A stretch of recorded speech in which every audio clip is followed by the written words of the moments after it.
Muy buenas noches, el placer de recibirlos de nuevo en esta idea del sistema bursátil argentino que se llama, titulamos, Compro o Vendo. ¿Qué hacemos con el amigo Sergio Berestein? Sergio, ¿cómo estás? ¿Qué tal, Claudio? Por suerte, déjame convencerte por qué te va a gustar el programa hoy. A ver. A vos también te va a gustar el programa hoy. En parte vamos a discutir mucho, obviamente, lo que pasó y lo vamos a hacer ya contigo en el Congreso y esta idea de gobernabilidad o no que tenemos en la Argentina. Vamos a tener nuestro capítulo internacional, vamos a conversar los dos juntos con José Ciaba Serrate. ¿Qué pasa si gana Donald Trump con los mercados? ¿Qué pasa si gana Hillary con los mercados el día después de esto? Que me parece muy relevante. Dos traders vamos a tener acá, en realidad un administrador de fondos y un trader muy apreciado por nosotros, para ver si nos asustamos de esta corrección que tuvo el mercado, la mayoría de los mercados del mundo, esta semana. Si es una oportunidad de compra o es un mensaje que uno tiene que mirar con atención. Vamos a ver quién gana en ese debate, así que espero que les divierta. Y Santiago Roca, con la cámara, viaja a la bolsa de cereales para ver cómo viene las materias primas. Muy necesario saber al menos no solo el precio, sino el tamaño de la cosecha para nuestras próximas divisas. Espero te guste. Pero ahora te voy a empezar haciendo trabajar, amigo Sergio. ¿Qué lectura haces de lo que viste en el Congreso? De todas las discusiones que viste esta semana en el Congreso. Hubo mucho ruido, pasamos a lo más importante, que es la aprobación del presupuesto, y me parece la consolidación de un núcleo de gobernabilidad que le da a la Argentina previsibilidad, que está conformado por Cambiemos, por un segmento muy importante del peronismo, en particular el grupo liderado por Diego Bocio y otros peronistas que prefirieron seguir los liderazgos de los gobernadores y no del bloque kirchnerista, diputado de San Juan, de Formosa, Chaco, Misiones, y por supuesto Sergio Massa. Ese núcleo de gobernabilidad representa más de 2/3 de la política argentina y le permite al argentino, al inversor, a cualquiera que mire este país, un horizonte de previsibilidad respecto de qué podemos esperar de este gobierno. Creo que hay un acuerdo en un doble sentido, una doble dimensión. La gobernabilidad está garantizada por un presupuesto ambicioso, o sea, mucho gasto público. Otra vez en Argentina, el gasto financia la gobernabilidad. Es un elemento interesante. Y dos, no solamente hay capacidad de acuerdo, sino que hay un rol mucho más interesante mientras te lo financian. Bueno, por eso digo, esto te sirve para la transición, ¿no? Pero ahora vamos a levantar este punto. El segundo aspecto que me parece muy relevante es que el Congreso se ha constituido en un órgano que mejora, enriquece los proyectos del Ejecutivo. Es lo que dice la Constitución, no es lo que venía pasando últimamente, ¿no?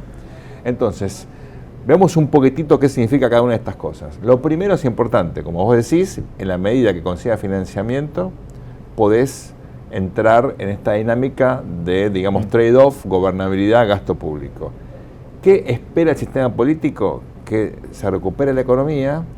Cada 4 puntos de crecimiento, dice el gobierno, podés bajar 1 punto del déficit, manteniendo constante el gasto en términos reales. Si esto es así, estamos frente a un horizonte en el cual crece la economía el año que viene, que es un poquitito desde el 18. Con eso, más el truco de blanqueo, que no está incorporado en el presupuesto de este año, tal cual, podés bajar el déficit fiscal un poco más de lo que espera el mercado y terminar el año próximo con una muy buena noticia. Imagínate, Claudio, si el año próximo termina el déficit en algo que empiece con 3, aunque sea 3,8, abajo de 4. Entramos en el 18 con un clima, me parece, mucho más propicio, ¿no? Está muy bien. Y es bastante optimista la visión, y está bien lo que marcaste, eso de gobernabilidad, y uso el juego de palabras porque incluye a los gobernadores que tienen el mismo problema que tiene la nación. En esta vez son socios en serio. Exactamente. Y son socios en algo, pero también tienen contradicciones en otros aspectos, ¿no? Porque en definitiva el gobierno quiere ganar las elecciones, los gobernadores peronistas también. Entonces la pregunta que hay allí es, ¿qué va a pasar en la dinámica de las elecciones provinciales con los candidatos de Cambiemos que confrontan a los ejecutivos en manos del peronismo?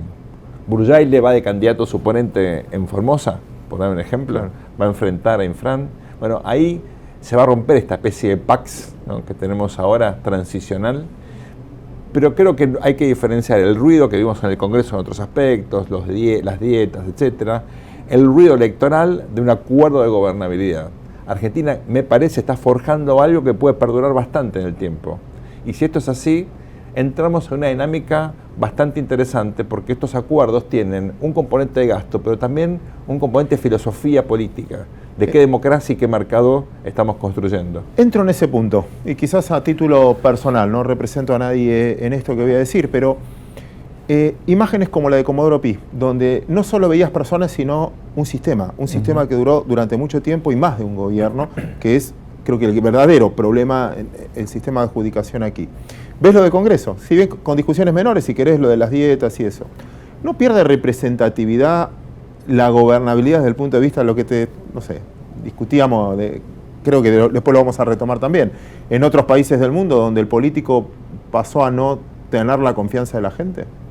Claro, ese punto es muy bueno porque la pregunta que tenés acá es cuánto de lo que tenemos hoy es transitorio y cuánto permanente. ¿Estos acuerdos que tenemos hoy se pueden romper? ¿Están saldados en mecanismos que aseguren la perdurabilidad? Respuesta, no. Es así, siempre la política está sometida a una hipótesis de volatilidad. La opinión pública también, pero digamos, hemos tenido desacuerdos muy groseros en la Argentina, que derivaron en la hiper, por ejemplo, o en la caída del 2001-2002, ¿no? Entonces, con este pasado, creo que lo que tenés que mirar es si hay generacionalmente aspectos coincidentes, aunque sean tácitos, que te garanticen por lo menos algún entendimiento en cuanto a situaciones críticas. Y yo veo, por ejemplo, en el peronismo, que al margen de los Bocio, algunos gobernadores que ya están instalados como Urtubey, aparecen gobernadores emergentes, Sergio Uñac, por ejemplo, en el caso de San Juan, el propio Bordet en el caso de Entre Ríos, no tienen todavía el protagonismo en la gran, si querés, en el juego de la gran ciudad, pero vienen fortaleciendo liderazgos y constituyéndose, creo yo, en pilares de una forma distinta de entender la política, la gestión, la inserción de la economía de la Argentina. ¿Menos feudales? Menos proteccionistas, menos feudales, más pensando, creo yo, en un juego donde la competitividad, los problemas de fondo, las discusiones que hoy la Argentina aún no da, se van a ir de a poquito instalando. Veo en el PRO, obviamente, o en Cambiemos, la figura de Vidal, muy importante, la consolidación de los días de la red en la ciudad. Por supuesto, en el gabinete aparecen figuras con peso propio, Marcos Peña. Veo ministros con una gestión relevante que se están como, creo yo, de a poquito conformando dentro y fuera del gabinete como liderazgos interesantes. Y también veo, fuera de este núcleo, Sergio Massa, Maestra Stolbizer, digamos, pilares como para pensar en un escenario de estabilidad. Es un muy buen punto y te lo llevo al término financiero. Me pasa algo que vos habías contado que una vez te había pasado, que muchos de los inversores lo que te preguntan cuando te dicen hablame de Argentina, sobre todo vamos a hablar hoy de estos fondos cerrados y demás, cuando tienen que invertir a 5 años, no te piden que le hables del oficialismo, te piden hablame de la oposición.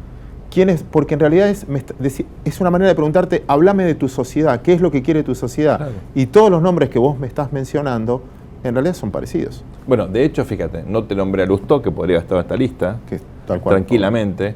Hay otras figuras que merecerían estarlos por tiempo, no incluimos. Randazzo puede reposicionarse, puede ser. Ves figuras incluso, digamos, que pueden dar saltos a la política, que están como mirando si entran, cuando entran. Y también hay que decirlo, ¿no?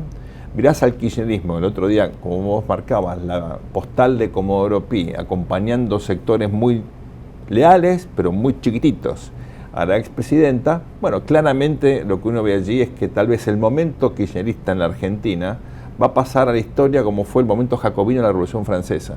Es decir, como una especie de momento raro, muy violento, muy singular, que después cuando pasa, lo que te queda se parece a lo que era antes de esa especie de revolución, ¿no?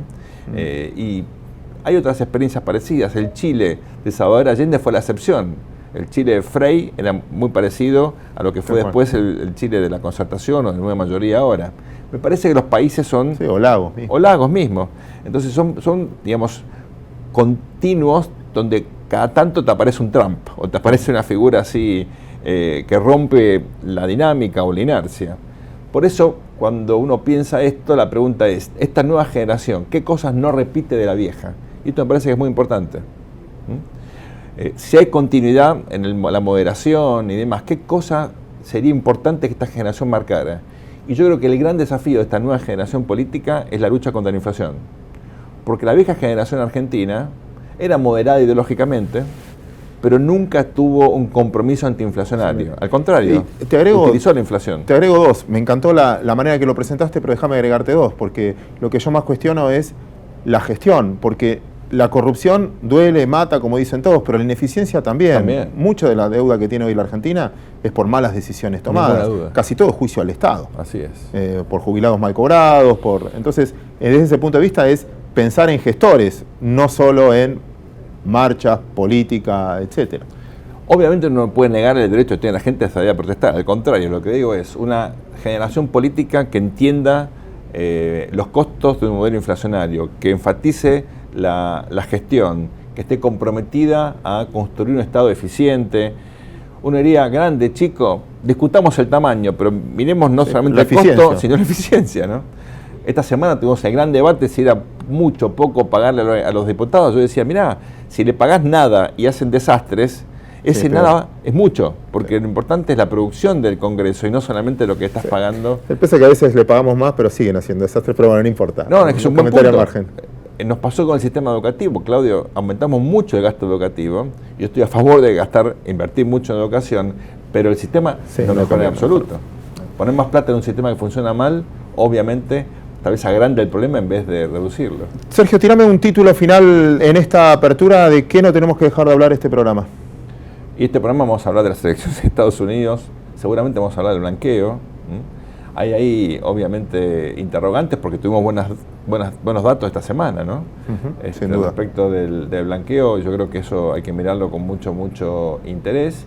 Y también hay que mirar el fin de año. Paz social, tendremos conflictos. Yo creo que de a poquito tenemos que empezar a hablar de eso. Vale, aceptamos eso. Así que lo que nos queda a nosotros ahora es ir a una pequeña pausa. Luego de la pausa usted se queda ahí y vamos a ese debate que les prometía con dos operadores de mercado. Porque lo del blanqueo es importante, pero es importante también qué va a pasar después. Porque finalmente es una oportunidad enorme para el mercado de capitales si la sabemos aprovechar.